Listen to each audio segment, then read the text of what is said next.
You've probably seen some of these paintings before.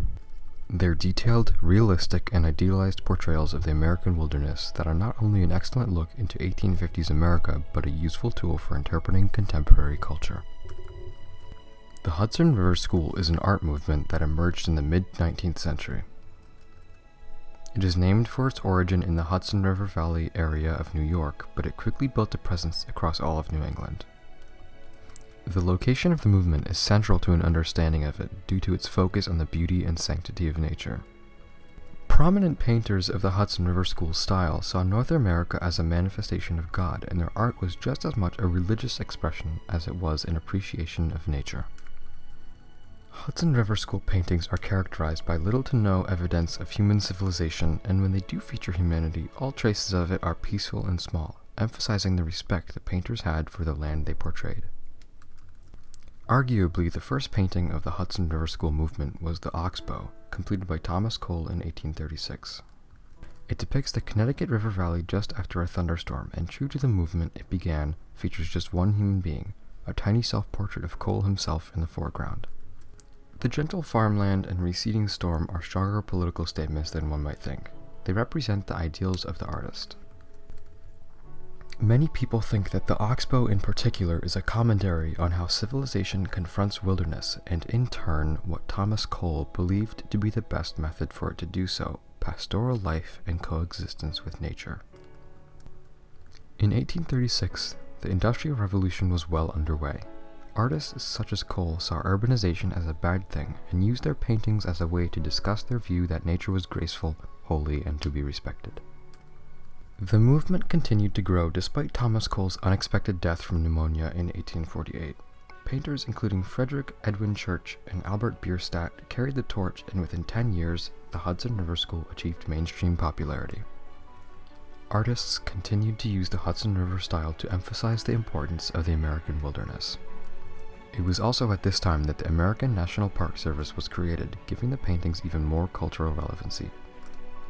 The contemporary philosophical movement Transcendentalism complemented and helped grow the Hudson River School as well.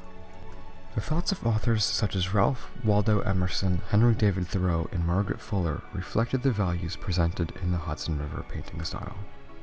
The paintings of the Hudson River School do a great job at representing the sentiments of a community suspicious of technological advancement.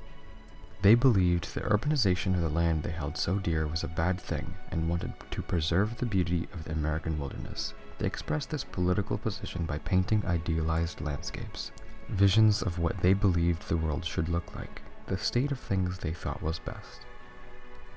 Society and art have changed a lot since the mid-19th century, but art that subverts the times by presenting how the artist thinks things should be is nothing new.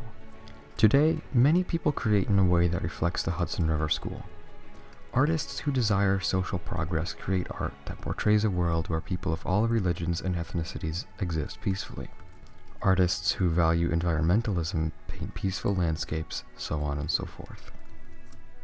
The Hudson River School continued to develop as the years wore on, and soon, painters developed the practice of synthesizing multiple locations to create more extraordinary scenes. This, combined with a tendency to travel to extreme environments and make outlines to save for painting later, made the works of the second generation of the movement impressive. Unfortunately, the Hudson River School was all but forgotten by 1900 for a number of reasons. After the Civil War, American art began to take on more characteristics from continental European art, such as French Impressionism. Landscape painting receded in popularity, was replaced by figure painting, and the Hudson River School lie all but forgotten until a revival of appreciation in the late 20th century. Today the movement remains obscure to the general public, but there is a presence of Hudson River School art in many prominent museums across America. The era of the Hudson River School will be remembered as an underappreciated yet beautiful period in art history. It will forever remain in its time as a picture of a humble group of men finding their place in the wilderness of their country.